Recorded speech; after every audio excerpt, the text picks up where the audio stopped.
the House. The question is that the motion be agreed to.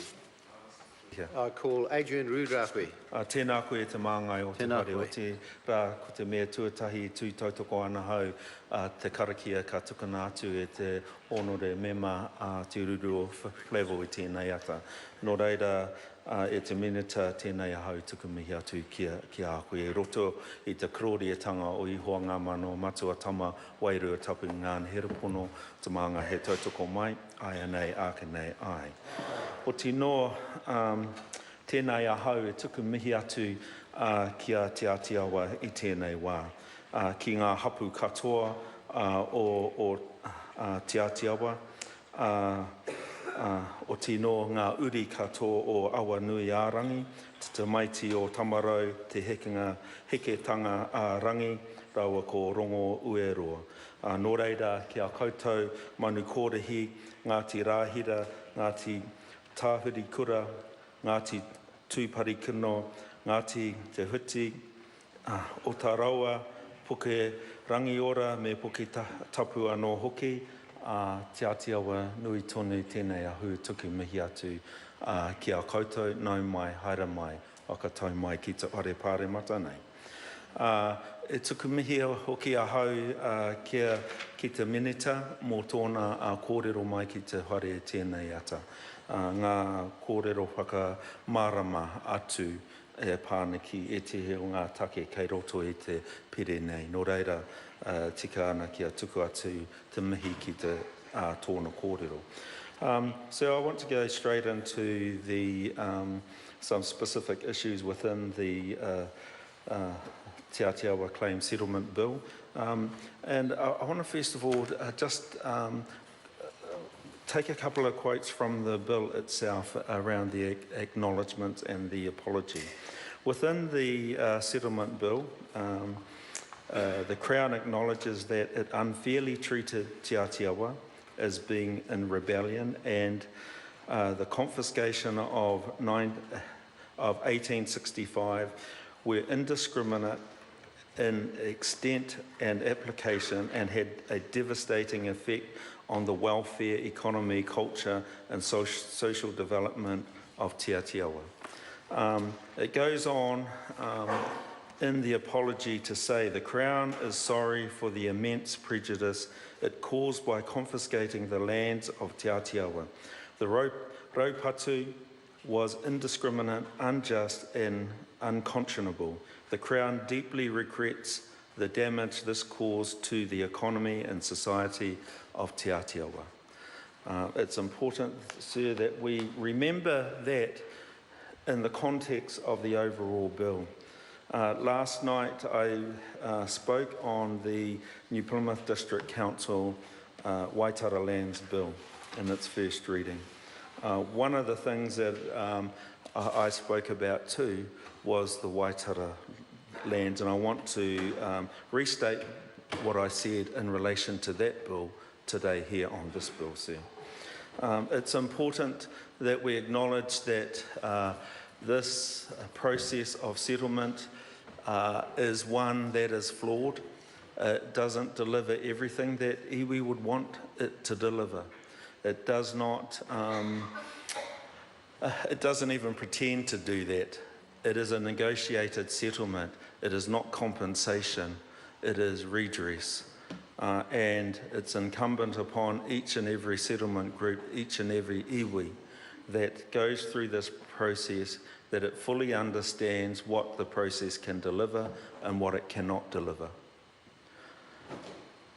And it's also incumbent on each settlement group to ask the big question, can we live with that? In this instance, I am absolutely certain that the negotiators would have asked themselves that question. And I refer to the Waitara lands, the confiscation of the Peka Peka block, and the pain and anguish that people still carry today around that. The hapu of that area, that manu kōrehi o Tarawa, who members of those hapu who still bear the burden of the trauma that happened in 1865.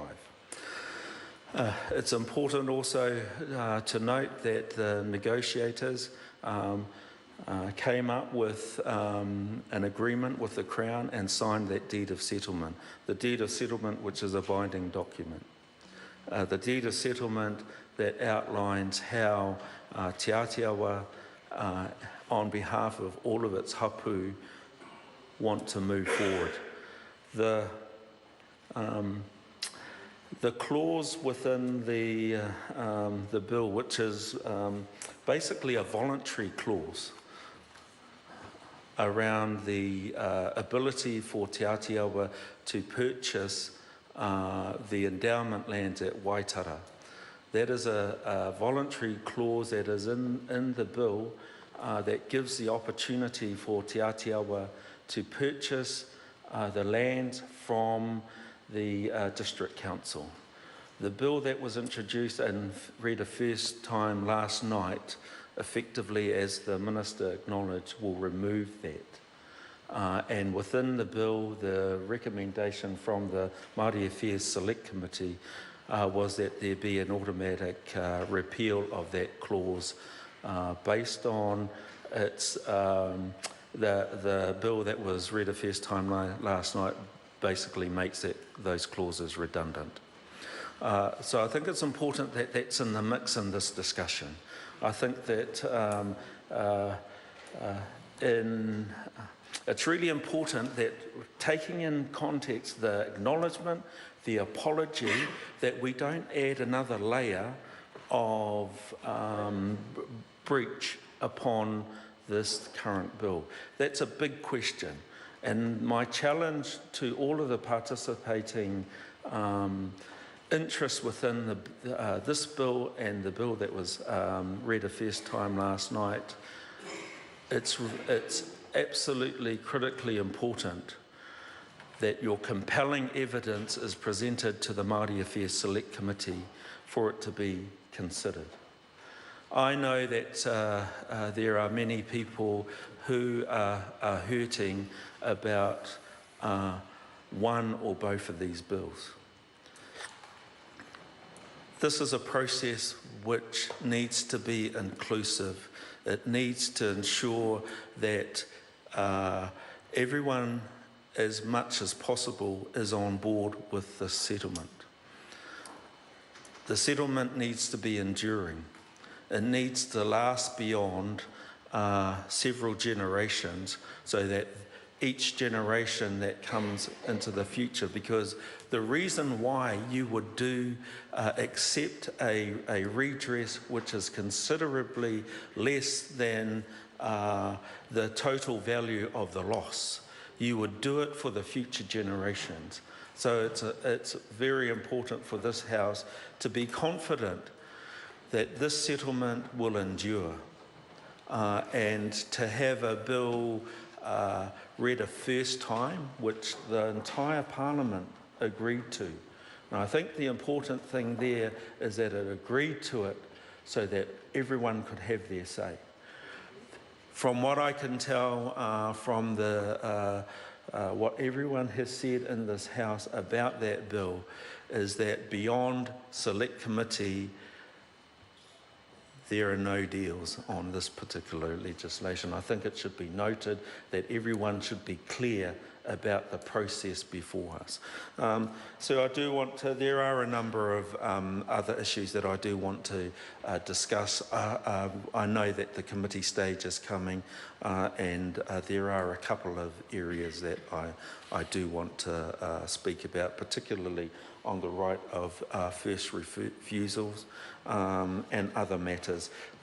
For this time, sir, kamatu taku kōrero mō tēnei wā, kei te haere tonu mai e te atu kōrero I roto I te whakahaerenga o tēnei pere, kei roto I te whare nei, nō reira kia Te Atiawa, tēnei a hau e tuku mii atu ki a koutou, tēnā koutou, kia ora mai tātou katoa.